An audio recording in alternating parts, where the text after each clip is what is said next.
it just makes such a magic. So the villain and the hero, we all want that. Let me just stop 100%. you for 1 second, though, Raymond, because... Oh, I'm hungry for some Raymond.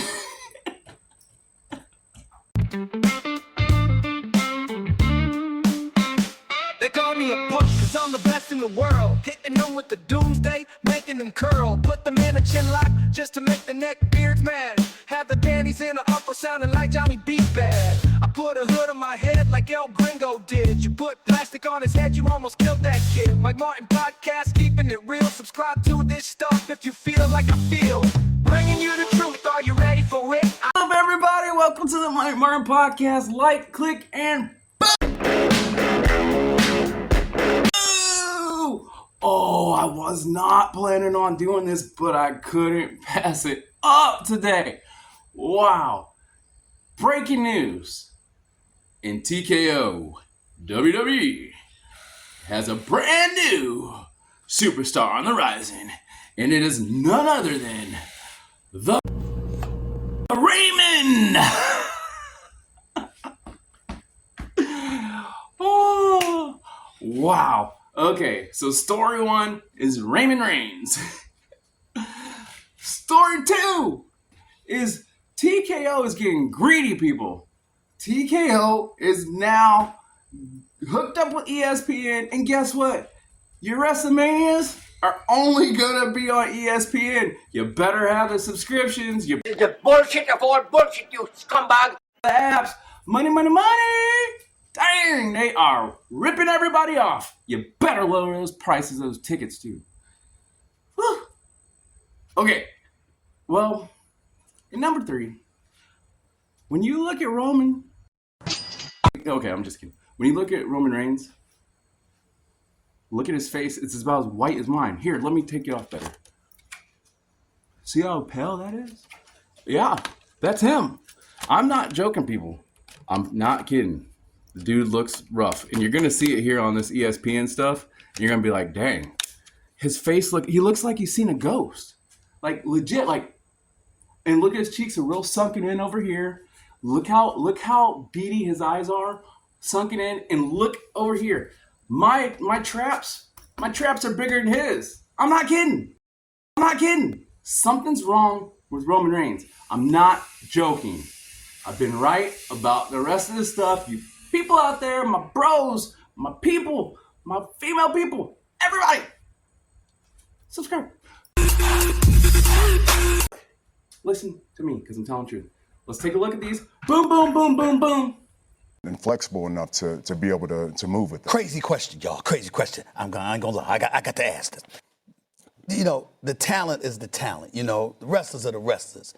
But how much do the managers play a role in the success? More indicative of the front office politics that are employed by everybody in Atlanta and WWF. To be honest with you, I think it's just honestly, I think Ted Turner called their bluff, and I think they're gonna die. Hogan sat there and went, "Who do I beat on Monday night?" Success of the WWE. Paul Heyman, for example, you understand, my nemesis, that guy, you understand. I've never seen anybody that Masters being hated as much as him. He's just the best. He's unreal. How much does that contribute to the success of the WWE in your estimation? I think it's everything. I mean, you know, just the other night we ended on heat, you know what I mean? So everybody's mad at the situation. I think that drives forward, you know, from a weekly stand. This is episodic, so we need to have next week ready. You know, we need to have that bacon. And a weekly stand. This is episodic. So, and that's a part of it. It's good versus evil is kind of the way we started. In 2025, there's a lot of gray area. But I still think the best matchups are when the good guy goes against the bad guy. When it's a universally hated bad guy against a universally loved good guy. It just makes such a magic. So the villain and the hero, we all want that. Let me just stop 100%. You for 1 second, though, Raymond, because ESPN's new direct-to-consumer streaming service starting in 2026, thanks to an agreement between the WWE and ESPN. The deal includes 2-night events like WrestleMania and SummerSlam, plus other WWE premium live events. WWE will produce the events for ESPN exclusive U.S. domestic home. See, bro. How exciting is this? Your reaction to the news? It's almost like the news cycle in itself. It's always something new for us. It seems to always be bigger and better. You know, I think Nick Khan has done a great job. Paul Levesque has done a great job of leading us. And No way! I don't think so, pal! All right, I'm back. Did you see it? What did you guys think? Be honest with me. I want to know what you guys thought. Because, seriously, I'm not joking here. He doesn't look right. He does not look right. I'm telling you. Roman doesn't look right. And I don't think it's just because he's on ESPN, people, and the lights and the makeup and all that. I don't think it's that. You can see in his body something's up. I'm telling you. I hope there's not, I hope it didn't come back. And I do agree with what he said, though. We need good guys and bad guys. Good guys and bad guys. Good versus evil, baby. That's it.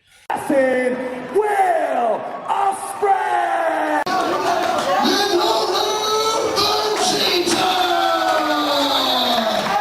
Tatanka told me that before. So, with that being said, with that random fact out of nowhere, you weirdo. Yeah, I don't know, people. Tell me your thoughts, though. Do you think Roman's okay? I don't know. And the girl, she mispronounced his name. Shame on you, lady. Shame on me? You're not helping. Shame on you. Shame. It's still real to us, damn it. Like, click, subscribe, and tell me your thoughts. Peace. They call me a punk cause I'm the best in the world. Hitting them with the doomsday, making them curl. Put them in a chin lock just to make the neck beards mad. Have the dandies in the upper sounding like Johnny B. Bad. I put a hood on my head like El Gringo did. You put plastic on his head, you almost killed that kid. Mike Martin Podcast, keeping it real. Subscribe to this stuff if you feel like I feel.